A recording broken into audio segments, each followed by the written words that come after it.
Bonjour, nous sommes le 4 avril. La semaine passée, j'ai passé 3 jours au sommet. Les anciens sommets du digital s'appellent les sommets qui ont lieu à Annecy. Et c'était des sommets organisés par Xavier Varnier, et donc qui est mon éditeur de chez Kawa. Et c'était des sommets particulièrement inspirants. J'ai retenu 12 phrases. Je suis d'accord, c'est presque 6 de trop.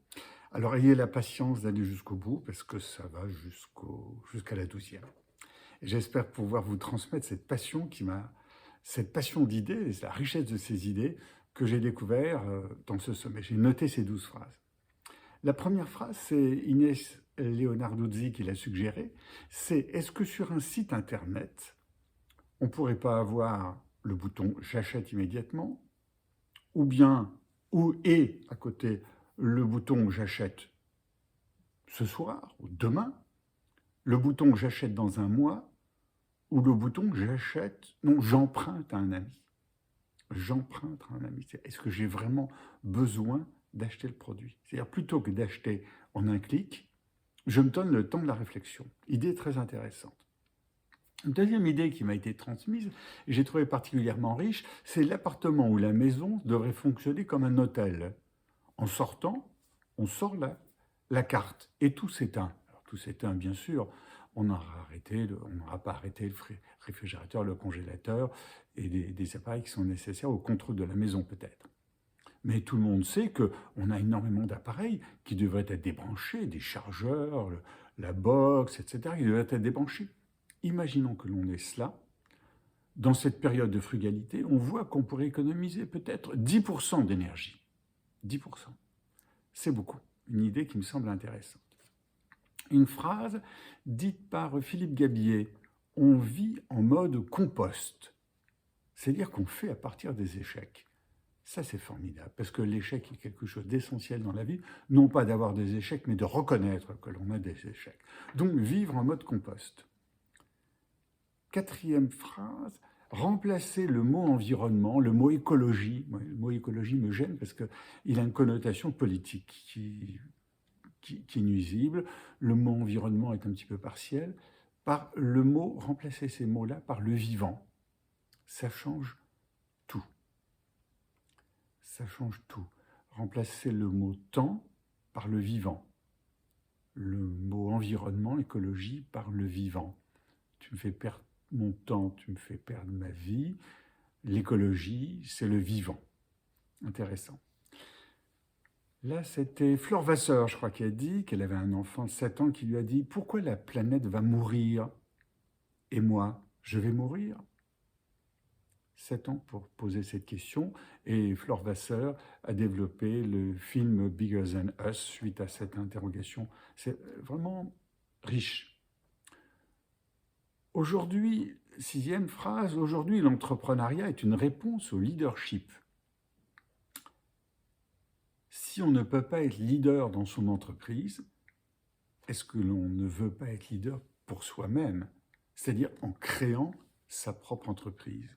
Est-ce que ce blocage par l'âge, par le diplôme, par autre chose dans une entreprise qui fait qu'on n'a pas une position de leader, ne fait pas qu'on se dit « je vais créer moi-même ma boîte et je serai leader ». Le leadership, c'est accepter ce que l'on ne sait pas et savoir désapprendre.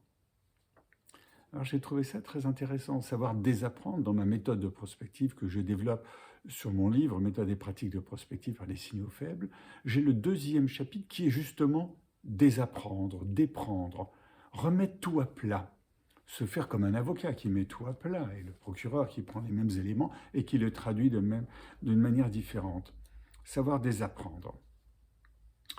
Les adultes sont trop programmés. C'était une réponse à cet enfant de 7 ans. C'était une phrase que j'ai retrouvée dans une autre intervention. Nous autres, les adultes, nous sommes trop programmés. Nous n'attendons pas la surprise. Si nous l'attendons, nous essayons de nous rattraper sur ce que nous savons. Donc c'est la 9e phrase, la dislocation sociale face aux besoins de lien. Beaucoup de gens ont repris cette idée-là. D'ailleurs, ça a été repris un petit peu plus loin par la crise du Covid, de l'Ukraine, cette dislocation sociale alors que nous avons de plus en plus besoin de liens. C'est une forme de rupture du contrat social. Je m'étais trompé dans mes ordres, donc c'est le 11e. Nous sommes face à une pandémie de santé mentale à venir. Pour moi, c'est aussi une part de la solastalgie, c'est-à-dire une submersion de pessimisme qui nous envahit d'un côté ou de l'autre. Alors nous, qui envahit certaines personnes et dont il faut tenir compte dans notre environnement.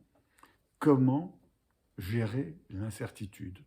Comment gérer le fait que on croit sortir de la crise de la Covid, on tombe sur la crise en Ukraine, on a un rapport du GIEC qui sort aujourd'hui, je n'ai pas encore vu, mais on sait que le GIEC est très pessimiste, non pas pour les 20 ou 50 années à venir, mais pour les 10 années à venir. Et la dernière phrase, c'est la morale claudique pendant que la technique explose. Alors pour moi, c'est la morale, c'est l'éthique, etc. Ce sont des valeurs qui bougent beaucoup plus doucement, alors que la technique pousse à aller beaucoup plus vite et fait qu'on laisse la morale de côté ou l'éthique de côté, ou on s'appuie trop sur l'éthique et on refuse la technologie. Bref, un équilibre à trouver là-dedans, ou une réflexion en tout cas à avoir sur ces aspects-là. Voilà, je fais le tour d'une douzaine de phrases, d'une douzaine d'idées que je ramène des sommets qui sont pour moi une grande part de signaux faibles, c'est-à-dire des choses qui me font travailler, qui m'interpellent. Il y en avait d'autres, c'est une sélection. J'ai gagné plusieurs semaines, je crois, en allant au sommet, donc vivement les prochains sommets. En attendant, je repars en plongée. À bientôt.